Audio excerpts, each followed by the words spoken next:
సిగ్గు ఎగ్గు చీము నెత్తురు ఉండవా? అది కూడా మనలాగే ఆడదే అయితేనా? అదే అదే అవునే మనలాగే పెళ్ళైన ఆడదే అయ్యుంటే మీ అవమానాలకి ఎప్పుడో వడియాల్లా ఎండిపోయి ఉండేది. ఆకుల వాడిపోయి ఎప్పుడో మాడిపోయి ఉండేది. కాబట్టి ఇలా విగ్గుతో విగ్గు కాదు, సిగ్గుతో చచ్చిపోతుంది అంటుంది ఆంటీ. అవునవును, ఇంకోసారి దీని జోలికొచ్చారు ముక్కలు ముక్కలుగా కోసి వడియాల పిండిలో కలిపేసి ఎండ పెట్టేస్తాను. జాగ్రత్త. ఆను పదమ్మా పదమండి. ఇదిగో ఇంకోసారి మళ్ళీ బల్లి అని దాని జోలికి వెళ్ళావనుకో 2 చేతులు విరిచేస్తాను, చంపేస్తాను. జాగ్రత్త. నేను చేతులు విరవను. మళ్ళీ కావాలా? మళ్ళీ చంపేస్తాను ఇంకొకసారి దాని జోలికి వెళ్ళావంటే. సస్పెన్సా? అరే ఏమిరుస్తుందిరా ఇంతకీ? అది చీపోవేదవా అని నేనే చెప్పాలా? మళ్ళీ పెట్టిన పిండి ఎంత బాగుందిరా. అవును నిజంగా.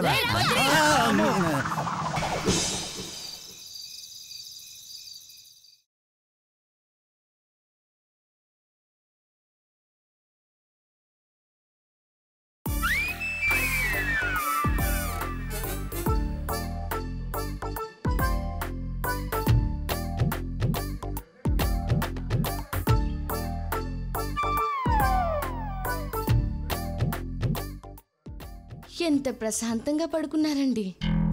తప్పించుకున్నానన్న ఆనందం కాబోలు.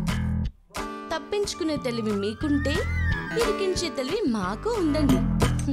చూస్తా.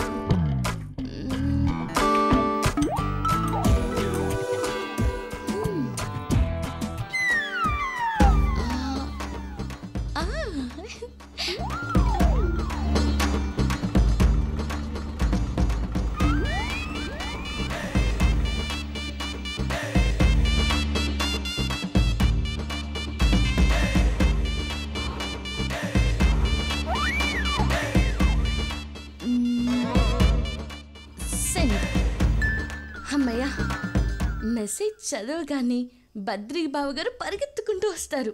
అక్కతో అడ్డంగా బుక్ అయిపోతారు.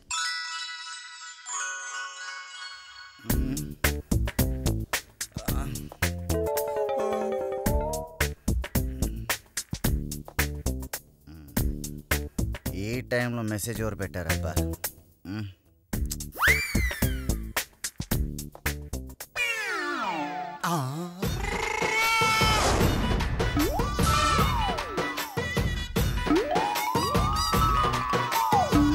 బావగారు మీతో ఎంతో మాట్లాడాలనుంది, కానీ అక్కలు కుక్కల మనలు వెంటాడడం వల్ల కుదరడం లేదు.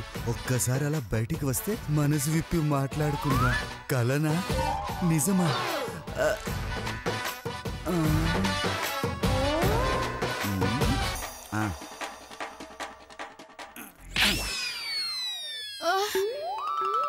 అబ్బా, ఎవరు నన్ను కొట్టింది? ఏమండి ఏమండి? ఏంటి బుజ్జి? ఎవరో నన్ను కొట్టారండి. నిన్ను కొట్టే ధైర్యం ఎవరికుంది బుజ్జి? బహుశా కలై ఉండొచ్చు. పడుకో. అంతేనంటారా? అంతే బుజ్జి, పడుకో. బాగా లేట్ అయింది.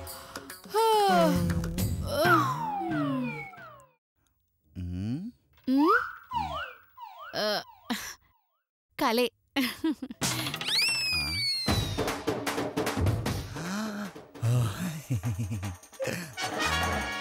కల కాదు, నిజమే. వెంటనే బయటికెళ్ళి మళ్ళీతో మనసిప్పి మాట్లాడతా. అమ్మ పడుకునుంది.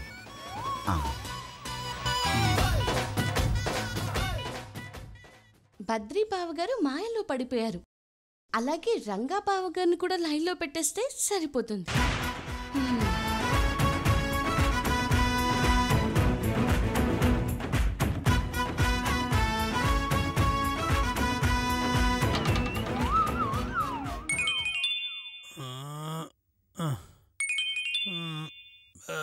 శిరీషా, శిరీషా, ఏదో మెసేజ్ వచ్చింది చూడవే. ఎదురుగా పెట్టారో నాకెలా తెలుస్తుంది? మీరే వెళ్ళి చూసుకోండి. మెసేజ్ అంటే బియ్యం బ్యాగ్ అనుకున్నావే తెచ్చిపెట్టడానికి. నా కర్మ. ఈ టైంలో ఎవర్రా బాబు?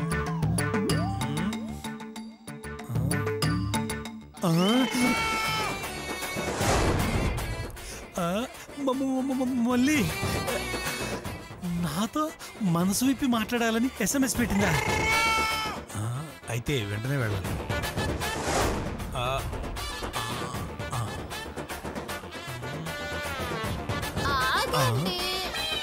ఏంటి బయటికి వెళ్తున్నారా? అవును. తలుపులు దగ్గరికి వేసి వెళ్ళండి, పిల్లులు వస్తాయి. అలాగే. నువ్వు పడుకో బంగారం, నువ్వు పడుకో. ఇది ఇలా మన కోఆపరేట్ చేయాలి కానీ మనం రెచ్చిపోము.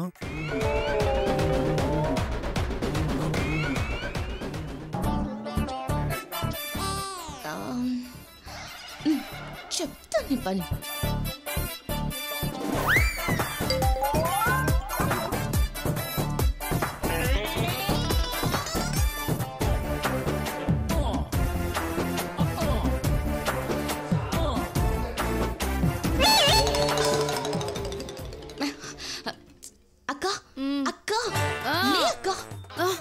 నువ్వా మధు? నువ్వేంటి ఈ టైంలో? అయ్యో, నీకు ద్రోహం జరగబోతుందక్క. ఏంటి మధు నువ్వనేది?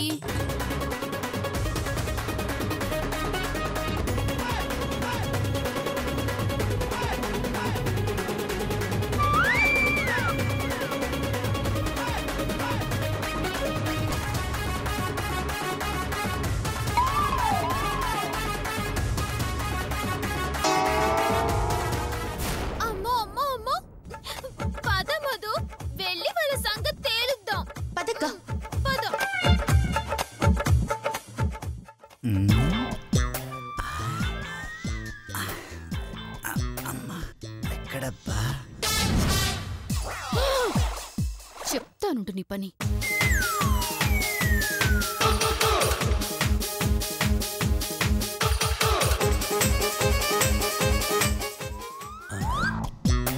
ఎక్కడబ్బా? మళ్ళీ మళ్ళీ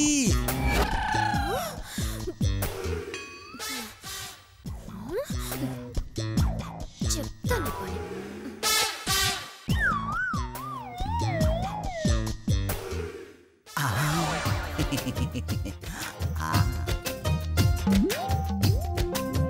ఎక్కడున్నావా దొంగ?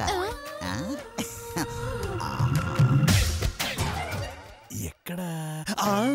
ఎస్. మళ్ళీ ఇక్కడున్నావా? అసలు నాకు తెలుసు నువ్వు ఇక్కడే ఉంటావని. నాకు తెలుసు అన్న డైలాగ్ నాకే చెప్తున్నావురా? వదలండి, లతక్క చూస్తే ప్రమాదం. దాని బొంద, అది మొద్దు. అది పడుకుంటే దానికి ప్రపంచమే తెలీదు. మన గురించి ఎలా తెలుస్తుందమ్మా? పాపం, మిమ్మల్ని అంతగా ప్రేమించిన వాళ్ళని మోసం చేయడం తప్పు కదా. తప్ప తొక్క. దాని మొహం చూసావా? బూడిద గుమ్మడికాయకి బొట్టు కాటుగా పెట్టినట్టుంటది. నీకు విషయం తెలుసా మళ్ళీ? దాంతో కాపురం చేయడం కన్నా సన్యాసం తీసుకుంటాం బెటరు. కట్టుకున్న భార్యని అలా అవమానించడం తప్పు కదా. అవమానమా? ఆవకాయ తొక్కన. ఏదో గత్యంతరం లేక దాన్ని భరిస్తున్నాను మళ్ళీ. నీలాంటి ఫిగర్ ఓకే అంటే దాన్ని మెడబెట్టి గెంటేమో. అయ్యో, అలా చేస్తే నేరం కదా. అయితే లేపేస్తా. లేపేస్తారా? మన మధ్య అది అడ్డు వస్తే తప్పదు కదా మళ్ళీ. అంటే నా కోసం మీ భార్యని చంపేస్తారా? నీకోసం భార్యనేంటి, ఎవరిని చంపన్నా చంపేస్తా. నా బుజ్జి మళ్ళీ.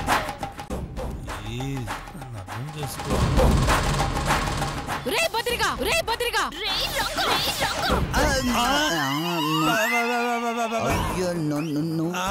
నువ్వా? అవునరా, నేనే. ఇది మోసం దాగా కుట్రా.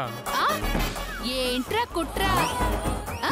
ఆ గుర్రం మొహం దానికోసం మమ్మల్ని చంపడానికి సిద్ధపడ్డారు అంటే మీ వ్యవహారం ఎంత దూరం వెళ్ళిందో నేను ఊహించగలనురా. ఇదిగో నీ కాళ్ళు విరగొట్టి కూర్చోపెడితేనే గాని నీ తిక్క కుదరదు. నేను ఒప్పుకోను, ఇదంతా తొండి.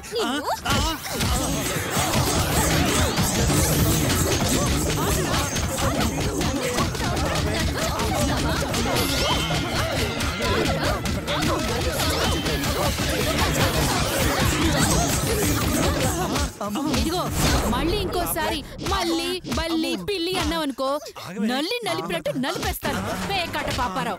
గొంతు పిసికి బిర్యానీ కొట్టేస్తా. పిచ్చి మొహం సచ్చిరంగా.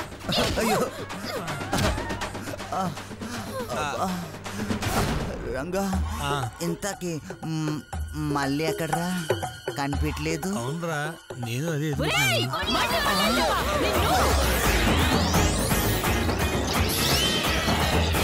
ఇలా ఎన్న లెక్కలు కాపలా కాస్తారు? ఎన్నిసార్లు కొట్టి మీ కాపురం నిలబెట్టుకుంటారు? ఏం చేయమంటావు మధు? భార్యలం కాబట్టి ఎన్నిసార్లైనా కాపాడుకుని చావాలి. దీనికి పరిష్కారం ఇది కాదక్క.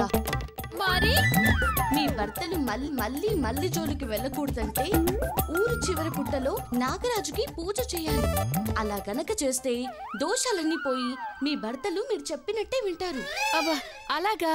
అయితే ఆ పూజకి మల్లిని కూడా పిలవాలి. ఎందుకు?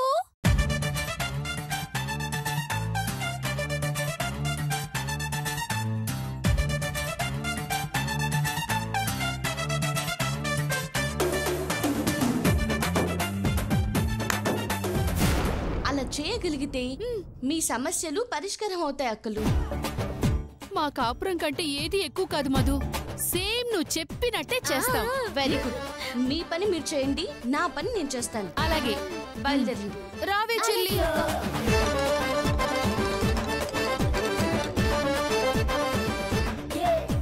చైతు గారండి, రేపు రన్నింగ్ అండి. రెడీగా ఉండండి.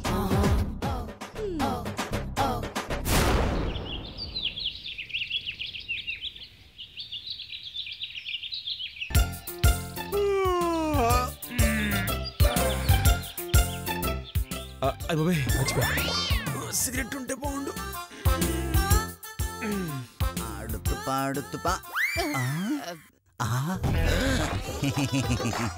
Good morning. మార్నింగ్ బాబు గారు. రాత్రి మెసేజ్ పెట్టి రాలేదేంటమ్మా? మెసేజా? నేనెప్పుడు పెట్టాను? ఏమని? ఇప్పి మాట్లాడుకుందాం. ఏంటది? మనసు ఇప్పి మాట్లాడుకుందామని. రాలేదేంటమ్మా? బావగారు నేను ఆ మెసేజ్ పెట్టలేను కూడా. అబద్ధం. నువ్వు పెట్టకపోతే నీ ఫోన్ నుంచి మెసేజ్ ఎలా వస్తుందమ్మా? నా ఫోన్ నుంచా? కావాలంటే చూడు.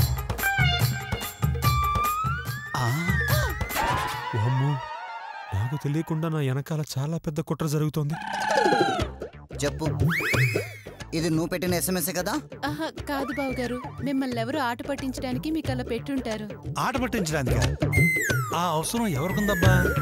కొంపదీసి మా ఆవిడ ఎలా పెట్టిందేమో. సర్లే గాని అలా పక్కెళ్ళి మాట్లాడుకుందాం. పక్కకెళ్ళి మాట్లాడుకుందాం. మనసు విప్పి మాట్లాడుకోవడానికి మాట్లాడుకుందాం అని చెప్పాను. వచ్చేసి చూడు బుజ్జి, నేను రాను అంటుంటే పర్వాలేదు, అక్క వాళ్ళకి తెలియకుండా మేనేజ్ చేద్దాము అంటుంది. బలవంతంగా తీసుకెళ్తుంది. మేము మహా ప్రతిభతా పురుషులు అంటే బొంగేమి కాదు, అక్క కన్నా మహా అందగత్తిని నన్నే కాదంటారా అంటుంది. చూసారా మీరున్నారని భయం కూడా లేకుండా రంగా రంగా అని ఎలా పిలుస్తుందో. బావగారు, నేను పిలిచింది మిమ్మల్ని కాదు, ఆ శ్రీరంగనాథుణ్ణి. అంటే వీళ్ళిద్దరితోనే కాకుండా వేరే రంగనాథునితో కూడా నీకు డీలింగ్స్ ఉన్నాయా? బద్రీనాథ, ఏంటక్క మాటలు? చూసావా బుజ్జి, బద్రి రారా అని ఎంత డైరెక్ట్ గా పిలుస్తుందో. ఇక్కడుంటే కొంప ముంచేలా ఉన్నారు, జంప్ అయిపోవడం బెటర్.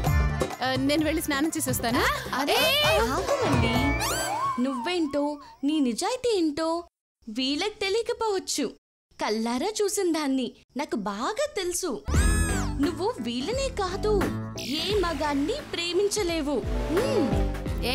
ఎందుకు ప్రేమించలేదు? ఎందుకంటే ఇది మళ్ళీ కాదు కాబట్టి. మళ్ళీ మరి ఎవరు? చైతు.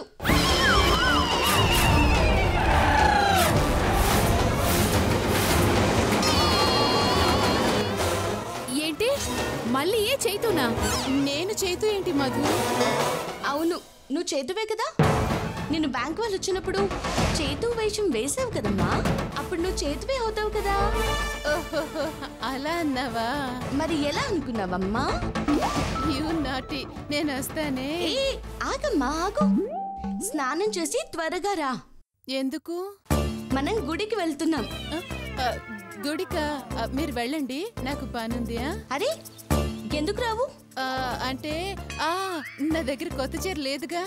ఓహో అదే కదా, నేను ఇస్తాను కదా. ఇది కట్టుకునిరా, గుడికెళ్ళి పుట్టలో పాలు పోసొద్దాం. మధు, నాకు పొట్టలో పోయడం తప్ప పుట్టలో పోయడం రాదు. నేను చూడాలి కదా. వెళ్ళు వెళ్ళు, చెప్తున్నాను కదా. వెళ్ళమంటుంటే ఎర్రసారిలో సన్నీ లియోన్లా ఉంటారు. చూసింది చాలు, నోరు మూసుకుని వెళ్ళండి.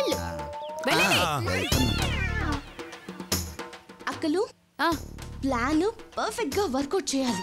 మేం చూసుకుంటాంగా మధు. పదండి పదండి.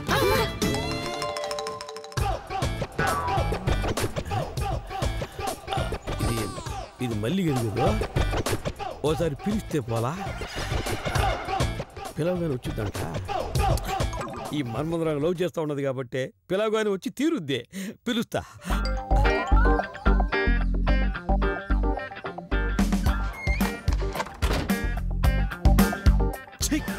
ఎతవ జన్మ. చీర కట్టుకోవడమే ఎక్కువ అంటే మళ్ళీ ఈ చీరలో గుడికి వెళ్ళాలంట.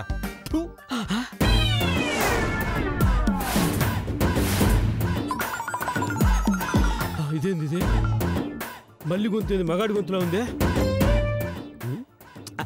జలుబు చేసే మారిపోయి ఉంటుంది గొంతు. పాప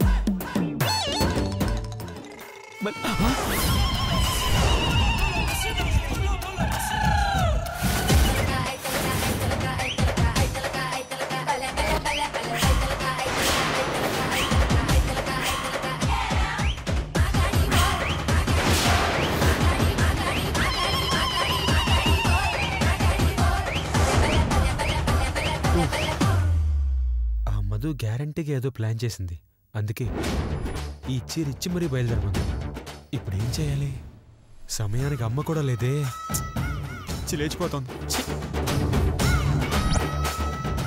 మళ్ళీ మగాడా మగాడా పైగా చేతున్నా? అవ్వ కొంప ముంచా కుదరా నా తుండు కూడా. నా జీవితం నాశనం చేసావు కదరా. లాభం లేదు, నేను సన్యాసులో కలిసిపోతా. నా జీవితం ఇంతే.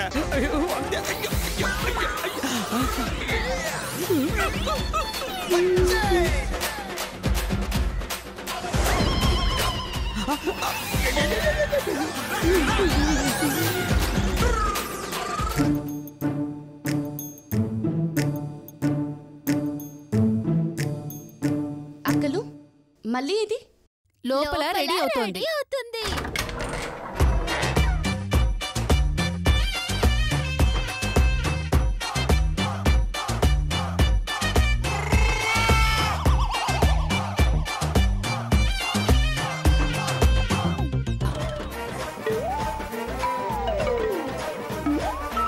అబ్బో, ఆడవాళ్ళం మేమే ఇంత అందంగా చీర కట్టుకోలేము.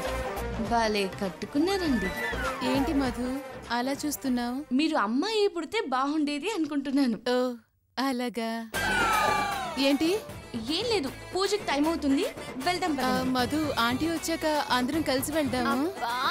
అత్తయ్య గారు అప్పులు వసూలు చేసుకొచ్చేసరికి చాలా టైం పడుతుంది, వెళ్దాం. అది కాదు మధు.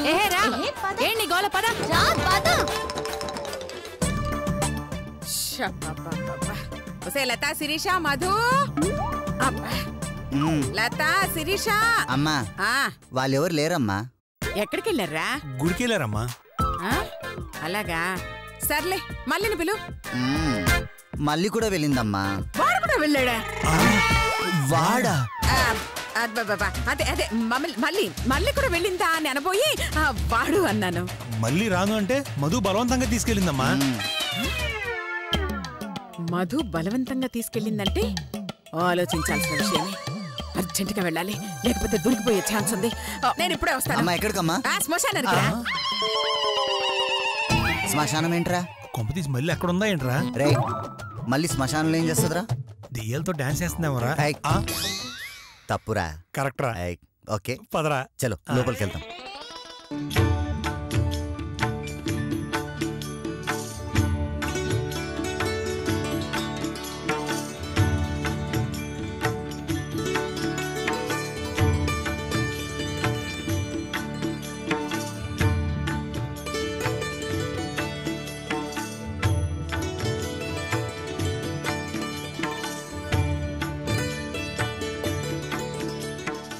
ముందు పుట్ట చుట్టూ ప్రదక్షిణాలు చేద్దాం అక్కలు.